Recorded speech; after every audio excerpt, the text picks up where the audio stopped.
Okay, this is just a short little video about my new computer that's going to go into the Ultrapin soon. Just running it through the keyboard at the moment.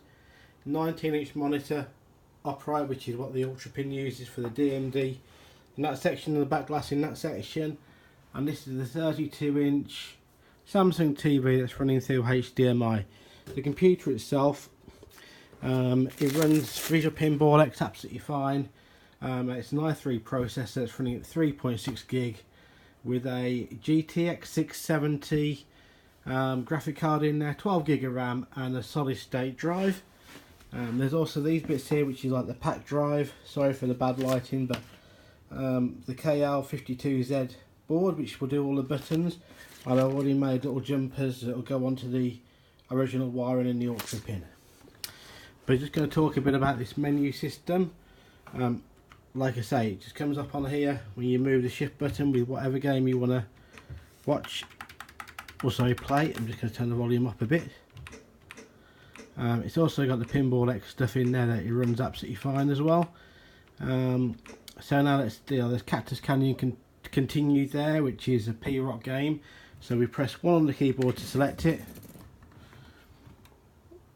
It just comes up with one of the Ultrapin screens. It's just running through the normal Pinball X software.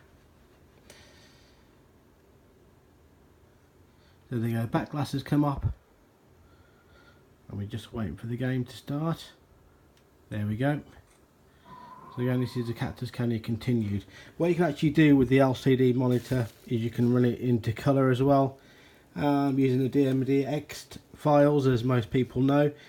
But what I would say is the original Ultrapin, you can just, it only sets it in, you know, one colour at a time.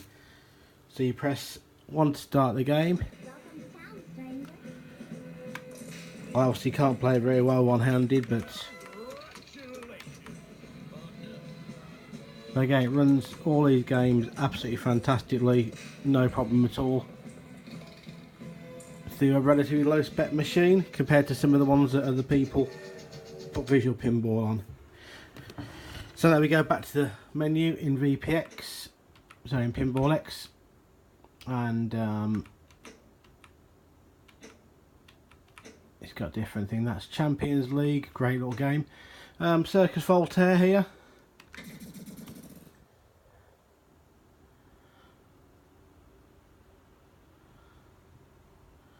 Again, it just takes a few seconds to load. There we go. And this also has like full colour DMD as well in this particular game. Does look pretty good. Looks better in the flesh, of course, anything on an LCD or LED screen does. But again, absolutely brilliant graphics. You know, the stuff that you get with the Ultrapin hard drive is nowhere near this quality of the VPX, which you wouldn't expect, because at the end of the day, we're 10 years more advanced with the software. People now are writing some amazing tables.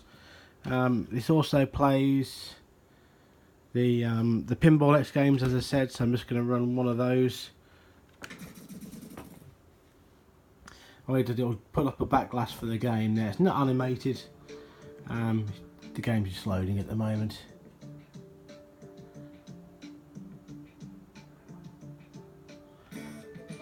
And it comes up with the DMD there as well.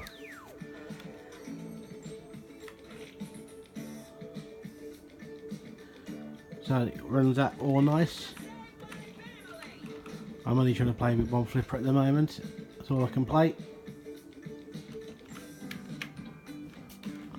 Harder than it looks playing with one. So again, you just press escape and you can just go back to the original menu.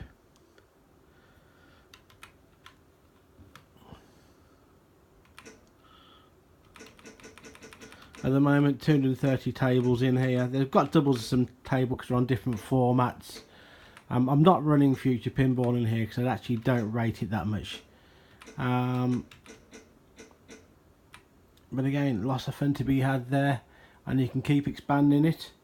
The pinball, the Ultrapin hard drive actually use something called spanned games, where you set your two monitors as one monitor. That's why the logo's halfway in the screen when you boot the game up. And that's, you know, that's the way they decided to do it, because there wasn't any of this two screen stuff coming out. But you know, I've had the hard drive out of an Ultrapin running in this computer, transferred the games across, and they actually don't run properly on VP9, VP 9.5, VP 9.9.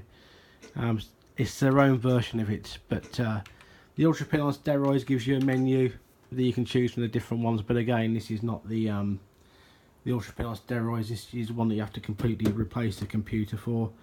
Doesn't cost that much money to do. Probably put that computer dealer with second-hand bits on eBay for maybe, you know, maybe £250. You know, and there's just some wiring to do with these kind of boards.